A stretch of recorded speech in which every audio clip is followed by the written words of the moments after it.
Ito, Ate Ros. Sa ito. Isa. Gawin mo na lang kami. Dito dalawa. Dito sa iyo.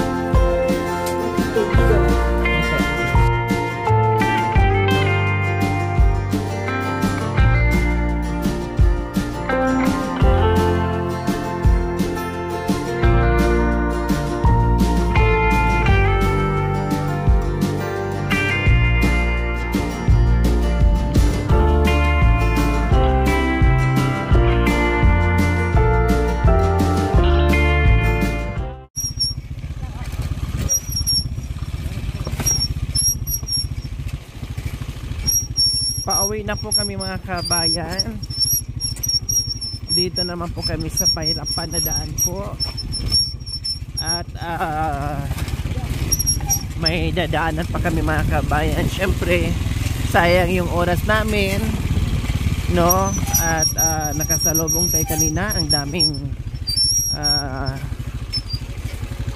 bit-bit na kahoy. Yung ibang nakakulong-kulong mga kabayan, puno po talaga yung kulong-kulong nila sa kahoy. Yung iba naman tubig, no? Nag-iigib, bumababa, nag-iigib, nangangahoy. So ngayon mangahoy kami doon sa bandang baba. Magdala kami ng kahoy dahil wala na rin kahoy doon sa itaas. Sa dami ng nangunga ng kahoy mga kabayan. Kahit ilang piraso lang, importante ay may magagamit si Nanay Marisa. Pangkapi-kapi man lang niya sa umaga.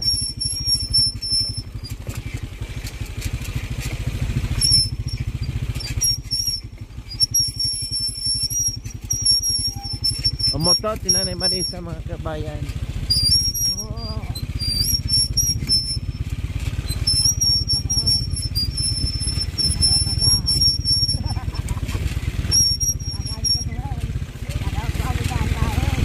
Mabanglo yung utot ni Nanay Marisa.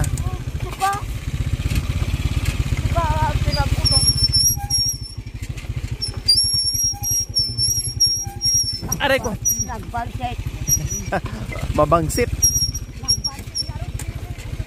Nagbansit nga ro. Itang utot. Nindo. Ika.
Pag tuwing akyat namin kung saan halimbawa yung nag-iigib yung sa sobrang layo, yung nilakad namin, yung mata ni Nanay Marisa malikot kung saan nakatingin, naghahanap ng kahoy.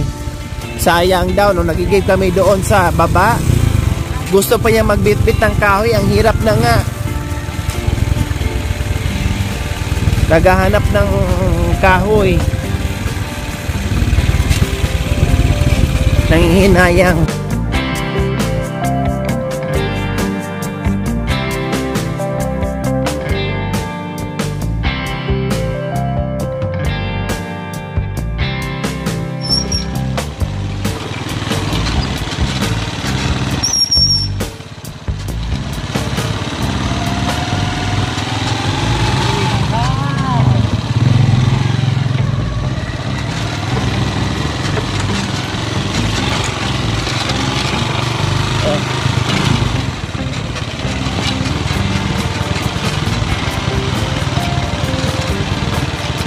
Kaya di pa kasi tapos mga kabayan tulay dyan na ginagawa. Kaya sacrifice yung mga tumatawid dito.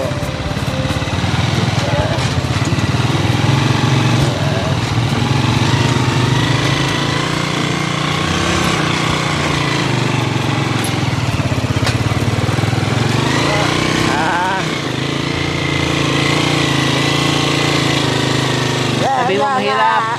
Sira ang daanan. Nasisira yung daanan natin. Nagabihan tayo. Senyor, paayos mo na. Ay, yun ay. Wala nang kahoy. Wala nang nadalang kahoy. Magdala tayo ng kahoy, huwag kang mag-alala. Oo. Ala, kuya! Ayan, guys. Wala saan habang nakasisil, wa. Tula. Ito, ako. Ilaw, Pwede to? Pwede.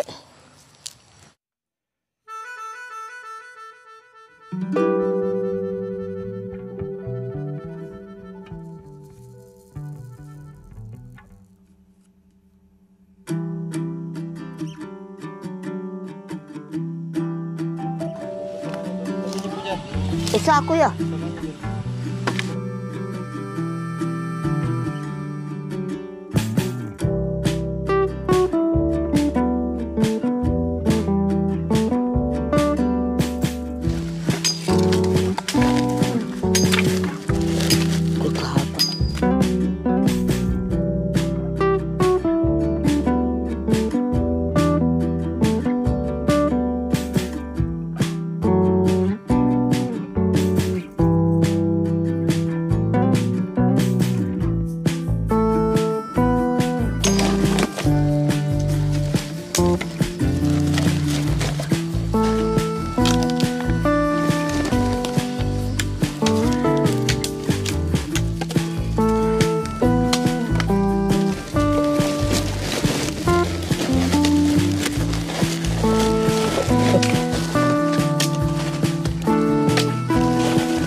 Wala kang kahoy, wala kang lanong.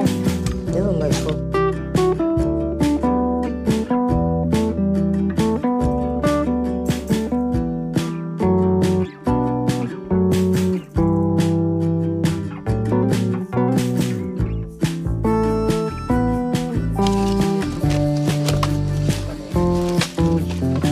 Huwag mo na yung ano, bayaw. Pwede Ah, ka yan. na sinayang. Sige.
So ayan, di talaga dito yung kakayanin mga kabayan.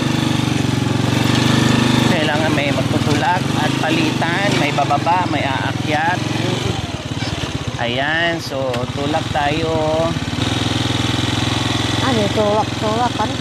Ayan, tulak. Tulak.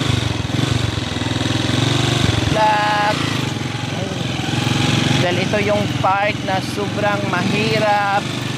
Kahit doon sa itaas mga kabay, kahit nakasemento siya, dahil sa sobrang tarik, kailangan pa rin bumaba yung iba.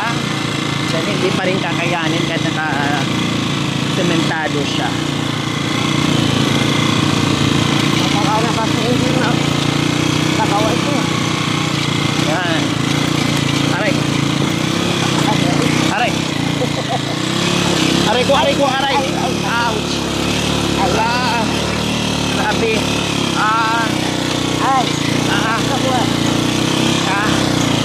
Ouch. Wala na, natusok na yung ubot sa kahoy. Ay, kuya mo. Ay. Mita kaya Baka tika lalabas. Bababa ako, wait lang. Bababa tayo. Hindi talaga kakayanin kahit ano na tayo. Ay. Bumaba. Hindi na, babo. May nagtulak na nga mga kabayan. Talagang hindi kaya.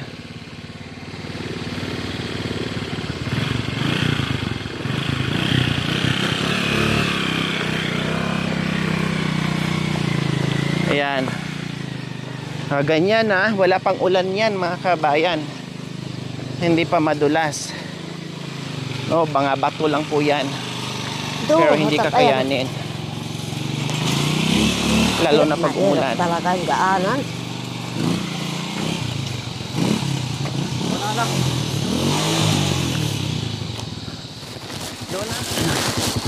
Okay, let's go. Naglakad tayo ng 1 kilometro bago makasakay ulit.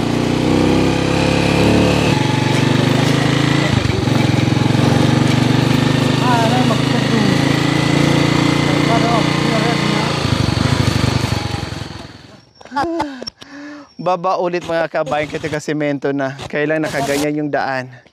Maglalakad din naman tayo ng mga 500 meters away.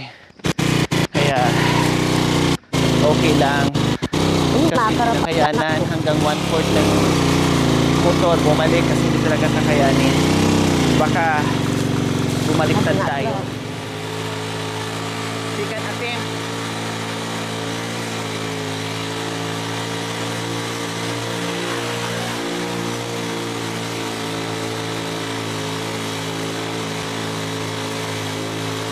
So ito yung pinakamatalik na maraming aayaw dito pag dumadaan.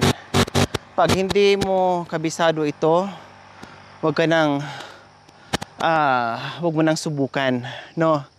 At saka kung hindi ka sanay dito mag-drive mga kabayan, talagang hindi mo kakayanin. Kita nyo po, talagang pa slanting. Sobrang tarik po talaga. Delikado sa mga Dito po nabaligtad yung barangay service. Ay, kaya pala. Pumunta po dun sa Tibag. Kaya pala hindi na nagagamit yung barangay. Si mga kabayan na, barangay na yan, yung service ng barangay. Kabisado na nila itong daan na ito. Pero bumaliktad pa at muntik pa mahulog sa bangin. Buti hindi dumiretso. Maraming sakay. Nakasagka na lang po sa puno ng... Kung walang puno, gugulong sa bangin. See? Tapos ang lalim dyan mga kabayan. Ilang poste pag dugtong-dugtungin dyan. Yung bato nakakatakot pag umuulan. Kasi siya, nahuhulog.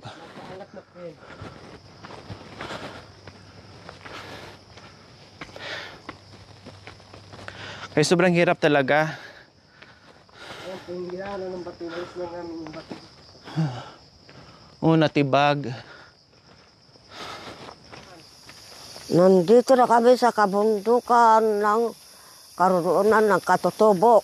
Nani Marisa, Oh, sa inyo na lang po itong flashlight, oh. sa akin. Opo, para may magamit po kayo. Salamat. Ano kasama ko? Ito do. Salamat eh. Meron ko flashlight. Nandito na kami, mga kababayan. So sa wakas, maihatid na rin namin si Nanay Marisa mga kabayan. Last station. Last Hey! station ng pahirapan po mga kabay, maihatid at maiakyat na natin si Nanay Marisa. Nag-urukat o dapat aho. Hey, Sabi niya walang iwanan, puro siya lagi nang iiwan sa akin. nahuwa ito ang paslan. Rabo.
Thank you for watching. Don't forget to like, share, and subscribe.